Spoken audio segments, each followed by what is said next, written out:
Hey everyone, thanks for joining us for the Crosswalk Devotional Podcast. Over the years, our editorial team at crosswalk.com has written these devotionals, observing truths we see at the intersection of faith and life. We're thrilled to offer them to you now in podcast form. To get all of these episodes straight to your phone each week, just subscribe on iTunes or wherever you get podcasts. To find more devotional content like this, just visit us at crosswalk.com.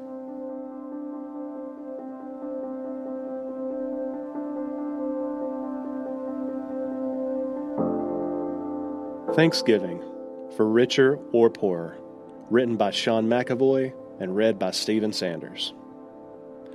Christians who are poor should be glad, for God has honored them. James, chapter 1, verse 9. Jay Hensey said, "The rich eat ham, the poor eat tuna. Doesn't take as long to cook, so we eat sooner." The words of that unknown poem were uttered by my lifelong best friend sometime around our senior year of high school.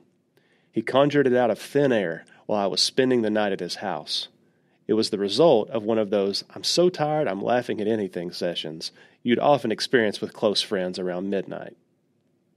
It was also the result of Jay's enduring awareness of the socioeconomic differences between himself and many of his friends, like me, from the affluent north side of town. So whether I think of ham, tuna, or Jay, I often think of richness and poorness as well. Recently, thanks to a fantastic tour around the Missionary Learning Center, I was thinking about missions and outreach. It struck me as interesting that whenever a mission of mercy or evangelism is commissioned, it tends to be to an area where there is a high concentration of poverty, whether it's to India, Mexico, or inner-city Philadelphia. Well, yes, as it should be. After all, Christ commanded us, if we love him, to tend to his lambs. James 2:15-16 admonishes us not to ignore those in need of food or clothing. Even Paul and the apostles started churches among those who were poor. Poverty was crippling in the time of Christ, and so it continues to be now. The very fact that Jay had a roof over his head and the fish he despised came in a can, rather than him having to catch it, made him one of the wealthiest persons on the planet. So the holidays are certainly a time to think about, nay, physically assist, those less fortunate than ourselves. Then again, are we missing something? Consider James 1:9. It says, "Christians who are poor should be glad, for God has honored them." There are lots of ways to be poor, and Jesus told us they brought about blessing in the long run. Those poor in spirit will inherit the kingdom of heaven. Those mourning loved ones will be comforted. Those who make peace rather than seeking their own profit will be called sons of God, who chose the poor of this world to be rich in faith. 2 Corinthians 6:10 states, "Our hearts ache, but we always have joy. We are poor, but we give spiritual riches to others. We own nothing, and yet we have everything." And what about the rich? That's the hard part, literally. Jesus said it's very difficult for the wealthy to enter the kingdom of heaven. Those who love their life too much find it hard to lose it.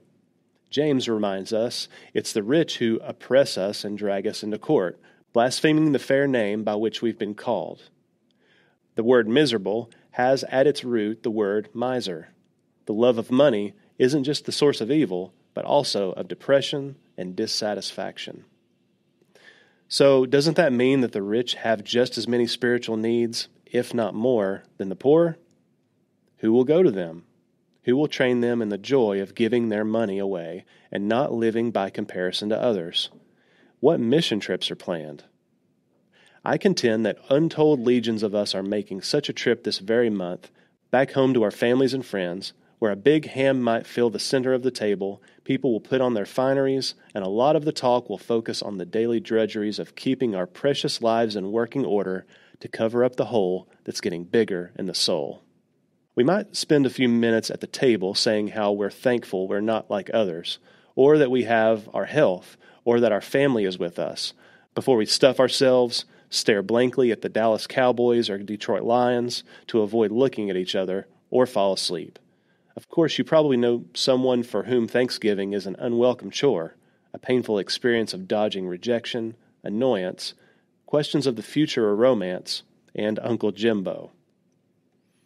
Or if you're truly rich, as I am, for marrying into a godly family, there will be genuine thanks, true giving, heartfelt prayers, and corporate worship.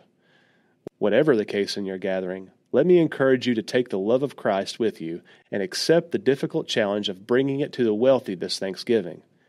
Jesus said a camel fitting through a needle's eye was difficult, not impossible. Thank goodness for most of us. Intersecting faith and life. While you're together, try to figure out a way your clan can come together to do something for the impoverished among us. Without that outpouring, the warm comfort of wealth can grow stale and dry.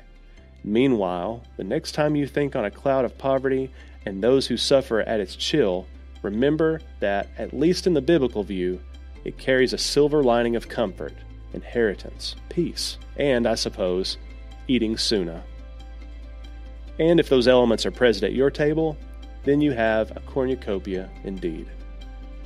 For further reading, check out 1 Timothy chapter 6, verses 6 through 11, and Matthew chapter 5. Hey listeners, thanks for joining us for the Crosswalk.com devotional podcast. To get all of our episodes straight to your phone during the week, subscribe to this podcast on iTunes or wherever you listen to podcasts. To find more devotional content like this, head over to Crosswalk.com.